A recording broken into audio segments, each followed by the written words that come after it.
I'd like you all to meet Putt Putt, the mobile art studio.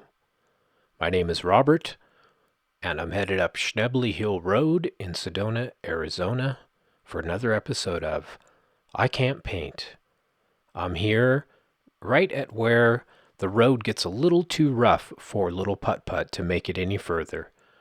I should know from experience because I used to drive all the way up to that top of that green area in the very, very far end of this shot here. That's called the Magyar Rim. Here I am digging through the bag of tricks to get out all the fun stuff, the crayons and the paint and the paper towels. And I grabbed the sketchbook, of course. There's some examples of stuff that I have been doing in the last videos. And what video of Sedona wouldn't be complete without the pink Jeep going by? That is Gunsight Rock on the left, the inspiration for this particular watercolor sketch.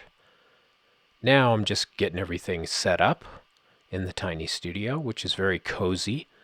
Super windy outside on that day. I was watching as people went by, bent over, trying to avoid the dust getting blown into their faces. And I felt a little sorry for them, but couldn't help but feeling nice and cozy inside of Putt Putt, the mobile studio. So now that I get everything all ready to go here, I'm just taking another gander, again, at the subject matter. That's Gunsight Rock. It looks like a gun sight, that's why they call it that.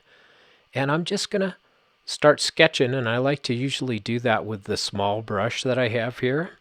And I'm using the red paint. And I'm just doing a rough outline of the rocks. Just really quickly.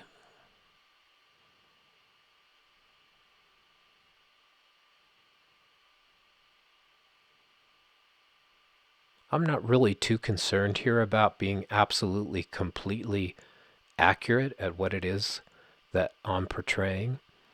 I am not trying to do that in my work. I would say if there is a mission here, the mission is expressing how I feel while I'm looking at it with shape and color.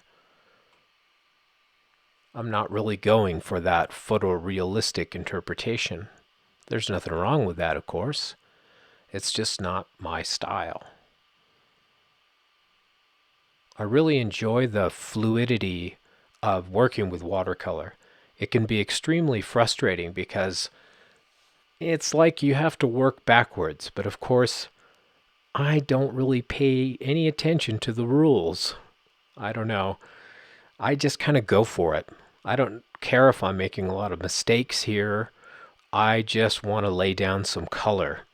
I remember when I was painting in Hawaii, when I first got started back into art, this was in 1989, something like that. I used to go in and buy these big tubes of gouache paint that were, quite expensive, $20, $30. And I bought them often because I used a lot of the gouache paint. On one occasion, the woman behind the counter said, "Listen, I've been dying to ask you, what are you doing with that paint?" I said, "Well, I'm painting with it." She says, but how are you painting with it?" I said, "Well, I take the big sheet of watercolor paper. It's like 300-pound Arches watercolor paper. And what I'll do is take that tube of that stuff, because I didn't even know how to say gouache." Okay, well, and squeeze it all over like 1/3 and then take a brush. And she almost fainted. I'm not kidding. She almost passed out.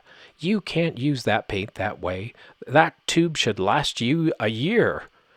And I thought, well, okay. And proceeded to go home and use up half a tube of the paint in 2 paintings. I'm just an art rebel. I can't help myself. I just wanted that color and that intensity. Speaking of intensity, look at Sedona and how beautiful she is. Here comes a yellow Jeep. I used to drive those back in the day. And like I said, I'd go all the way up to that far green rim that you could see quite often. Beautiful view from up there. All right, here I am back at it. And I think that I've jumped the gun here a little bit. The paper is still really wet, and I've got my fancy crayon, and I am scrubbing that white all over the place, and it's really not doing a darn thing. I'm going to have to come back to this piece if I want to add white to it after it's dried a little bit. And a lot of people oppose using black, but I think my background in cartoons and drawing cartoons and doing those strong outlines on the cartoon characters has really made black an integral part of my style and my palette. That's just the way it goes. I can't help myself. And that might be because I don't know how to paint. And here, I'm using my fingers. I use those a lot. And I use a lot of paper towels. They're really good tools. And inexpensive. So here's the finished piece. I like it. I'm satisfied with it. It's all over the place. It's wonderful. I can live with it. And there's Gunsight. And like I said, look at that tree. Boy, the wind was blowing like crazy. The whole car was rocking back and forth.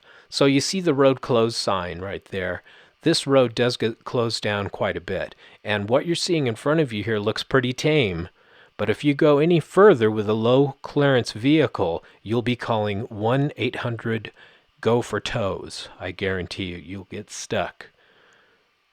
One more glimpse at the finished piece in the mobile studio. That sky, the blue, was incredible that day. It doesn't even come out here. Here it does a little bit better. And here's the finished painting.